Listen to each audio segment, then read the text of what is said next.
તો તૈયાર છે આપણી બરફી। હાલો મિત્ર, જય શ્રી કૃષ્ણ। સ્વાગત છે તમારા બધાનું આપણા કિચનમાં। આજે આપણે બનાવશું બીટ ખજૂરની બરફી।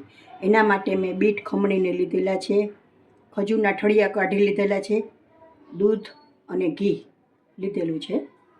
હવે આપણે ગેસ પર ઘી મૂકી અને ખજૂરને સોતળી લેશું। ઘી લઈ લેશું।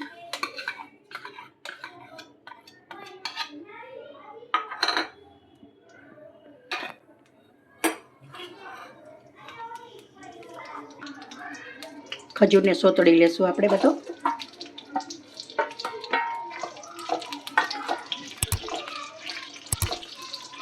ગેસ ધીમો જ રાખવો સોતળવા ટાઈમે। ખજૂર આપણું સોતળાઈને તૈયાર છે। હવે આપણે આને પ્લેટમાં કાઢી લેશું। ખજૂર આપણો સોતળાઈ ગયો છે। હવે બીટને સોતળી લેશું આપણે।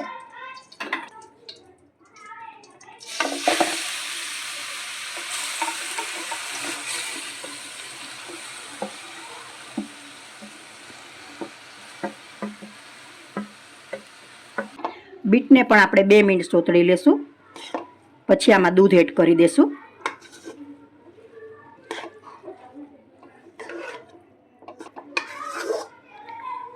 બીટ આપણું સોતળાઈને તૈયાર છે। હવે આમાં આપણે દૂધ એડ કરી દેશું।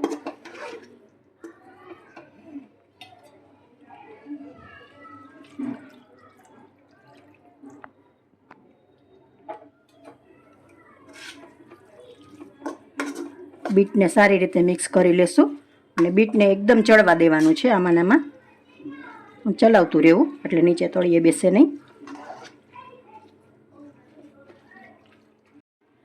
બીટ આપણું રેડી છે। જો આટલું સોફ્ટ રાખવાનું છે, આમ હાથથી કટ થઈ જવું જોઈએ।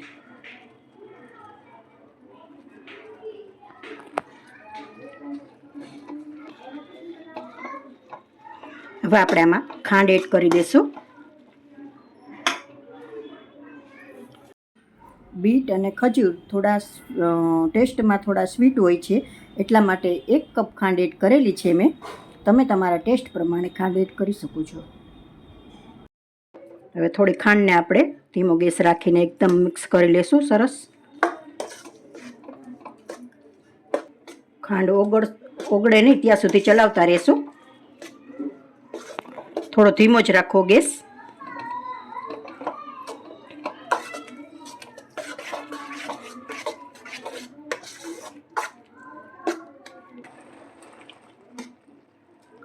હવે આપણે બધી ખજૂર એડ કરી દઈશું।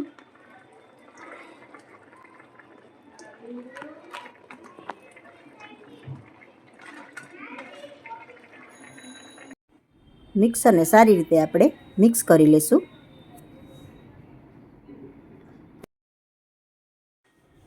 મિશ્રણને આપણે હજી 2 મિનિટ માટે ચલાવતા રહેશું, એટલે મિશ્રણ આપણું એકદમ સરસ સેટ થઈ જાય અને પાણી પણ બળી જાય। તો તૈયાર છે આપણું બરફીનું મિશ્રણ। તો હવે આપણે પ્લેટમાં લઈ લેશું। બરફીના મિશ્રણને હવે આપણે સારી રીતે સેટ કરી લેશું। બરફી સારી રીતે આપણી પ્લેટમાં સેટ થઈ ગઈ છે। હવે આપણે ખમણને બરફી ઉપર થોડું ગાર્નિશ કરી લેશું। હવે 10 થી 15 મિનિટ માટે આપણે રૂમ ટેમ્પરેચર પર રાખી દઈશું અને પછી પીસ પાડી લેશું।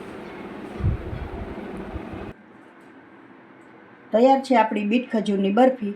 તો હવે આપણે કટ કરી લેશું।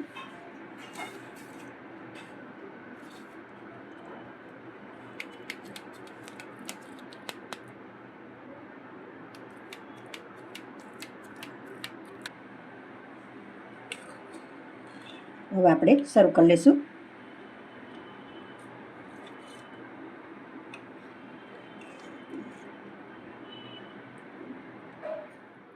જો મિત્ર, તૈયાર છે આપણી બરફી। જો મિત્ર, તમને મારી આ વિડીયો પસંદ આવ્યો હોય તો લાઈક, શેર, સબસ્ક્રાઈબ કરશો।